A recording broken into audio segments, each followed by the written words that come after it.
السلام علیکم ناظرین، آج کی ویڈیو میں ہم ذکر کریں گے جنوبی افریقہ کی دو سب سے عظیم مسلم سلطنتوں کا، یعنی مالی اور سنگھائی کی عظیم سلطنتوں کا۔ ناظرین، مغربی افریقہ کے لوگ صحرائے سہارا پار کر کے دوسری دنیا میں اونٹوں کے ذریعے سفر کرتے تھے اور تجارت کرتے تھے۔ یہ لوگ ہاتھی کے دانت، مسالے اور غلاموں کی تجارت کیا کرتے تھے۔ ان سب سے بڑھ کر ایک بہت ہی اہم وسیلہ تھا، ایک قدرتی وسیلہ جسے دنیا سونے کے نام سے جانتی ہے۔ ناظرین، سونا ایک آسمانی دھات ہے جس کی ہماری زمین بننے سے تقریباً 200 ملین سال بعد ستاروں کے پھٹنے کے عمل سے زمین پر بارش شروع ہو گئی، لیکن اس معاملے میں جنوبی افریقہ بہت ہی خوش قسمت رہا۔ امریکہ کی دریافت سے پہلے تقریباً پوری دنیا میں سب سے زیادہ سونا یہیں پر تھا اور یہیں سے اس کی پرائس کنٹرول کی جاتی تھی۔ ناظرین، تاریخ میں ایک بادشاہ اس معاملے میں بہت مشہور ہے جس کا نام ہے منسا موسا۔ منسا موسا تاریخ کے ایک امیر ترین آدمی کے طور پر جانا جاتا ہے۔ ناظرین، افریقہ میں گھانا کی سلطنت جس نے مغربی افریقہ پر 500 سال حکومت کی، وہ 13ویں صدی کے درمیان کمزور پڑ گئی۔ اس کے زیر سایہ ریاستیں آزادی کا مطالبہ کرنے لگیں اور آخر کار گھانا کی ایک کلائنٹ ریاست نے آزادی حاصل کر لی اور تجارتی راستوں پر قبضہ کر لیا۔ یہ ایک نئی ریاست کا آغاز تھا اور آخر کار گھانا کی سلطنت بھی اسی میں ضم ہو گئی اور یہ نئی نویلی سلطنت مالی کے نام سے مشہور ہوئی۔ مالی کا سب سے مشہور بادشاہ تھا منسا موسا۔ ناظرین، یہ سال 1312 تھا جب منسا موسا 32 سال کا تھا اور مالی کی عدالت کا ایک اعلیٰ رکن تھا جو ابو بکر دوم نامی بادشاہ کی خدمت کر رہا تھا۔ بادشاہ نے اسے بلایا اور اسے اپنا نائب مقرر کر کے ایک بحری سفر پر جانے کے لیے تیار ہو گیا۔ وہ سفر جو کبھی ختم نہ ہونے والا تھا۔ وہ بحر اوقیانوس کے اس پار جانا چاہتا تھا۔ کئی ہزار کشتیاں اور غلام اس کے ہمراہ تھے۔ تاریخ گواہ ہے کہ بادشاہ ابو بکر اس سفر پر گیا لیکن کبھی واپس نہ آیا۔ واللہ عالم کہ وہ غرق ہو گیا یا سمندر کے اس پار جا کر نئی دنیا میں آباد ہو گیا۔ ناظرین، ادھر منسا موسا مالی کا بادشاہ بن گیا۔ منسا موسا ایک خوفناک حد تک متاثر کن بادشاہ تھا۔ اس نے تقریباً 24 شہر فتح کیے اور دنیا کی سب سے بڑی سلطنت مالی میں ملا دیے۔ منسا موسا تاریخ میں جس بات کی وجہ سے جانا جاتا ہے وہ ہے اس کا دنیا کا مہنگا ترین حج۔ جب منسا موسا نے اقتدار سنبھالا تو مالی کی حکومت میں اسلام آئے کو 100 سال ہو چکے تھے۔ موسا ایک متقی انسان تھا۔ اس کا مکہ کی زیارت کا سفر 1324 میں شروع ہوا۔ موسا کے اس سفر نے قرون وسطیٰ کی دنیا میں سنسنی پھیلا دی۔ موسا کے ساتھ 60,000 آدمیوں پر مشتمل ایک کارواں تھا جس میں 12,000 غلاموں کا ذاتی دستہ بھی شامل تھا۔ کارواں کے لوگوں نے ہاتھوں میں سونے کے اسے تھامے ہوئے تھے اور سونے اور چاندی کے تاروں والے سوٹ پہنے ہوئے تھے۔ ان کے ساتھ سامان ضرورت کے لدے ہوئے اونٹوں سے علاوہ 80 اونٹ ایسے بھی تھے جن پر ہر ایک پر 300 پاؤنڈ سونا لدا ہوا تھا۔ یہ کل سونا آج کی دنیا کا $1 بلین کے قریب قیمت کا بنتا ہے۔ وہ جس شہر سے گزرتا گیا غریبوں میں سونا تقسیم کرتا گیا، لیکن وہ ان شہروں میں معاشی افراتفری بھی پیچھے چھوڑ گیا۔ ان علاقوں میں سونے کی اچانک آمد نے اگلی ایک دہائی کے لیے دھات کی قدر اس قدر گرا دی جس سے بہت زیادہ افراط زر ہوا اور ان معیشتوں کا بھٹا بیٹھ گیا۔ یہ دنیا میں پہلی اور آخری بار ہوا ہے کہ کسی ایک شخص نے سونے کی عالمی قیمت کو کنٹرول کیا ہو، اور اس شخص کا نام منسا موسیٰ تھا۔ ناظرین، مالی کی عظیم الشان سلطنت میں اس وقت دراڑیں پیدا ہونا شروع ہوئیں جب 1337 میں منسا موسیٰ دار فانی سے کوچ کر گیا۔ افریقہ میں یورپ کی طرح بادشاہ کا وارث نہ ہونا مسئلہ نہیں تھا، بلکہ بہت زیادہ وارث ہونا مسئلہ تھا۔ موسیٰ کے مرنے کے بعد اس کا ایک بیٹا مہاگن بادشاہ بن گیا۔ اس نے بھی 4 سال حکومت کی تھی کہ موسیٰ کے بھائی یعنی کہ مہاگن کے چچا سلیمان نے اسے مروا دیا اور خود حاکم بن گیا۔ سلیمان کے اس فعل نے دیگر امرائے سلطنت کو بھی بغاوت پر آمادہ کر دیا اور سلطنت کی وحدانیت ٹوٹنا شروع ہو گئی۔ سلیمان تھوڑا ہی عرصہ حکومت کی اور مر گیا۔ اس کے بعد اس کا بیٹا حاکم بنا، لیکن مہاگن کے بدلے کے طور پر اسے جلد ہی معزول کروا دیا گیا، اور پھر جو بادشاہ آتا گیا وہ تھوڑا عرصہ ہی حکومت کر سکا، اور یوں سلطنت میں خانہ جنگی شروع ہو گئی اور بہت سی کلائنٹ ریاستیں آزادی کے لیے ہاتھ پاؤں مارنے لگ گئیں۔ دور دراز کی ایک ریاست جولوف نے آزادی حاصل کر لی، مالی کی فوجیں اسے واپس حاصل کرنے میں ناکام رہیں۔ یہ ماحول دیکھ کر دوسری ریاستیں بھی شیر ہو گئیں۔ ان میں سے ایک اہم تجارتی ہب گاؤ کی ریاست بھی تھی، جو کہ بہت زیادہ اہم تھی کیونکہ سلطنت کا سب سے بڑا کاروباری مرکز گاؤ ہی تھا۔ ان دنوں مالی کے تخت پر موسیٰ ثانی نامی ایک بادشاہ براجمان تھا، جو کہ صرف نام کا بادشاہ تھا۔ موسیٰ ثانی کا ایک وزیر تھا ماری جاتا۔ ناظرین، یہ وزیر ماری جاتا ہی اصل حکمران تھا۔ اس نے بادشاہ کو جیل میں قید کروا دیا اور امور سلطنت وہی سنبھالتا تھا۔ جب گاؤ نے علیحدہ ہونے کا اعلان کیا تو ماری جاتا نے اسے حاصل کرنے کی کوشش کی، لیکن اس وقت گاؤ نے دیگر بہت سے باغیوں کے ساتھ ملا لیا اور سنگھائی سلطنت کا آغاز ہو چکا تھا، جس کا دارالخلافہ بھی گاؤ ہی تھا۔ ماری جاتا کی فوج نے مقابلہ تو کیا، لیکن اسے منہ کی کھانی پڑی، اور یوں افریقہ کی ایک عظیم الشان سلطنت سنگھائی کا آغاز ہوا۔ ادھر مالی کا حکمران موسیٰ دوم، جو کہ قید میں تھا، 1387 میں انتقال کر گیا، اور ماری جاتا نے بادشاہ کے بھائیوں کو قتل کر کے اصل میں بادشاہی سنبھال لی۔ لیکن یہ سلطنت کے انجام کا دور تھا۔ اسی دوران موسی لوگوں نے بھی سلطنت پر حملہ کر دیا، جو کہ صحرائے سہارا کے اس پار تھے۔ یعنی صحرائے سہارا کے اس پار بھی سلطنت کا کنٹرول جاتا رہا۔ مالی آہستہ آہستہ اختتام پذیر ہوتی گئی اور نئی سلطنت سنگھائی اپنے آپ کو مضبوط کرتی گئی۔ 1430 تک سنگھائی ایک طاقتور سلطنت بن چکی تھی۔ سنگھائی کا سب سے اہم حکمران تھا سنی علی۔ ناظرین، اس کے بارے میں کچھ معلوم نہیں کہ یہ کہاں سے آیا اور یہ کون تھا، لیکن تاریخ سے ظالم اور بربر حکمران کے نام سے جانتی ہے۔ سنی علی کے ظلم کی داستانوں کو سنایا نہیں جا سکتا۔ وہ جس طرف بھی جاتا ہول ناکی ہی پھیلاتا، لیکن وہ ایک مضبوط حکمران تھا۔ اس کی فوج نے کوئی جنگ کبھی ہاری نہیں۔ اس نے دریا کے ذریعے جینی شہر پر حملہ کر کے اسے فتح کر لیا تھا، اور اس کے علاوہ بہت سی فتوحات اس کا مقدر بنی، جس سے سلطنت کو بہت زیادہ عروج ملا۔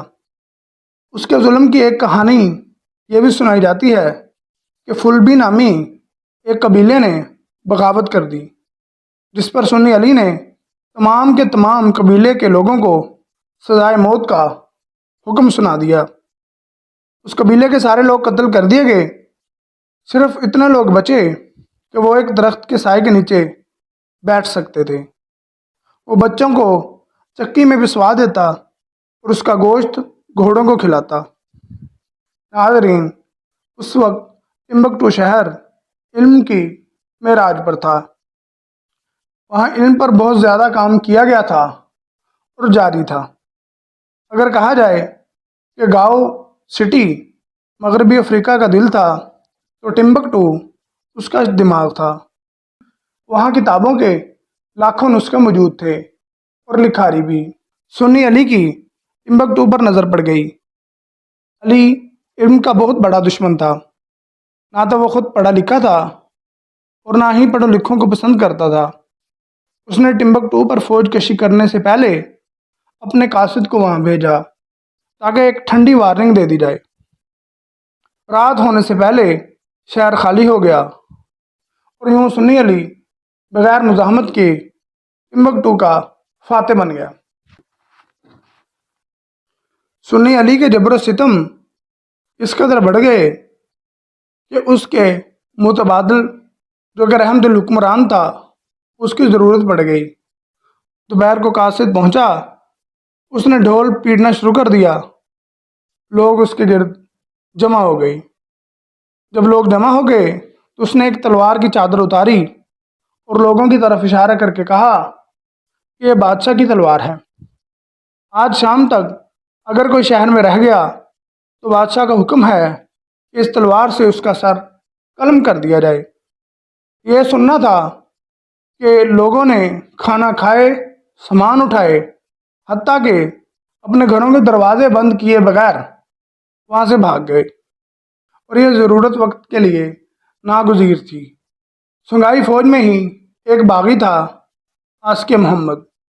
یہ سنگھائی کی فوج میں اعلیٰ عہدے پر تھا اور پہاڑی علاقوں پر اس کا کنٹرول تھا۔ سنی علی نے عاسکیہ محمد کو متعدد بار سزائے موت کا حکم سنایا، لیکن اس کی دانشمندی اور اعلیٰ سیاست نے اسے ہر بار سزائے موت سے بچائے رکھا۔ تاریخ میں یہ بھی ہے کہ عاسکیہ محمد نے سنی علی سے جھڑپیں بھی کی تھی۔ سنی علی کا انتقال ڈرامائی طور پر 1492 میں پونا گاؤں میں ہوا۔ سنی علی کے ساتھ جو ہوا وہ ایک بادشاہ کے لیے بدقسمتی سے لبریز تھا۔ سنی علی دریائے ناجر کے سیلاب میں بہہ گیا، جو کہ یقیناً ایک بادشاہ، ایک عظیم الشان بادشاہ کے لیے ایک ٹریجڈی سے کم نہیں تھا۔ لیکن تاریخ میں یہ بھی ہے کہ اسے رات کے اندھیرے میں چپکے سے دفنایا گیا تھا۔ اگر یہ بات سچ ہے تو ضرور اس کے جسم پر گہرے زخم ہوں گے، جسے چھپانے کے لیے سنی علی کو رات کے اندھیرے میں دفنایا گیا۔ اگر تاریخ کے اس پہلو کو مان لیا جائے تو ضرور اسے عاسکیہ محمد نے قتل کروایا ہوگا، لیکن اس بات کا واضح ثبوت نہیں ملتا۔ سنی علی کے بعد اس کا بیٹا بارو حکمران بنا۔ سنی علی کا مرنا تھا کہ اس کی جابرانہ حکمرانی سے بیمار آدھا ملک بغاوت میں پھٹ پڑا۔ عاسکیہ محمد نے تمام باغی اکٹھے کیے اور بارو جو کہ سنی علی کا بیٹا تھا اس کے خلاف فوج بنائی۔ ادھر بارو بھی عاسکیہ محمد کو مارنے پر تلا ہوا تھا۔ ناظرین، آخر کار عاسکیہ نے فوج اکٹھی کر کے گاؤ شہر پر جو کہ دارالحکومت تھا چڑھائی کر دی۔ ادھر سنگھائی کی فوج اس کے مد مقابل آ گئی، طبل جنگ بجا اور زبردست جنگ ہوئی، لیکن بارو کامیاب نہ ہو سکا اور عاسکیہ محمد کی جیت ہو گئی، اور آخر کار عاسکیہ محمد تخت پر براجمان ہو۔ عاسکیہ محمد نے تخت پر بیٹھتے ہی جو سنی علی نے گیپ تخت اور عوام کے درمیان پیدا کر دیا تھا اسے ختم کرنے کی کوشش کی۔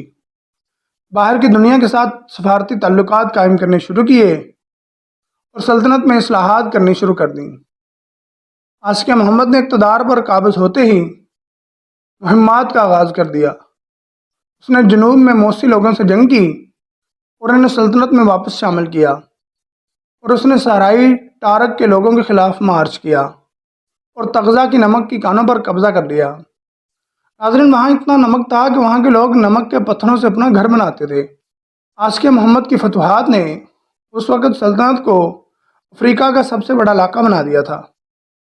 سنی علی صرف ایک فاتح تھا، لیکن عاسکیہ محمد فاتح ہونے کے ساتھ ساتھ ایک اعلیٰ سفارتکار اور عظیم منتظم بھی تھا۔ اس نے سلطنت کے لوگوں کے اختلافات کو ختم کر دیا۔ اس نے ٹمبکٹو کے ستائے ہوئے علماء اور کتاب دوستوں سے صلح کی، جلا وطن خاندانوں کو واپس لایا۔ آسکیہ نے سفارت کاری کا دور شروع کیا اور تمام مسلم دنیا سے روابط قائم کیے۔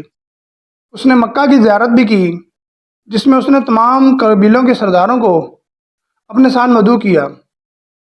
اس نے معیاری تجارتی اقدامات اور روابط قائم کیے اور انہیں مضبوط رکھنے کے لیے تجارتی راستوں کی پولیسنگ شروع کی اور مضبوط ٹیکس کا نظام متعارف کرایا۔ اس نے سلطنت کو ریاستوں میں تقسیم کیا اور ان پر گورنر مقرر کیے، لیکن یہ سنہری دور تمام سنہری دوروں کی طرح ختم ہونے والا تھا۔ 70 سال کی عمر میں آسکیہ بینائی کھو بیٹھا۔ سلطنت کا قانون تھا کہ نابینا شخص حکومت نہیں کر سکتا۔ آسکیہ محمد کے 37 بیٹے تھے، انہی میں سے ایک احمق موسیٰ نامی کھڑا ہوا اور باپ کو معزول کر کے خود حاکم بن گیا اور والد کو دریائے نائجر کے ایک مچھروں سے بھرے ہوئے جزیرے پر جلا وطن کر دیا۔ اس نے اپنے بہت سے بھائی اور کزن مروا دیے اور بالآخر اپنی حکومت کو مضبوط کر لیا۔ اس کا دور افراتفری کا دور تھا۔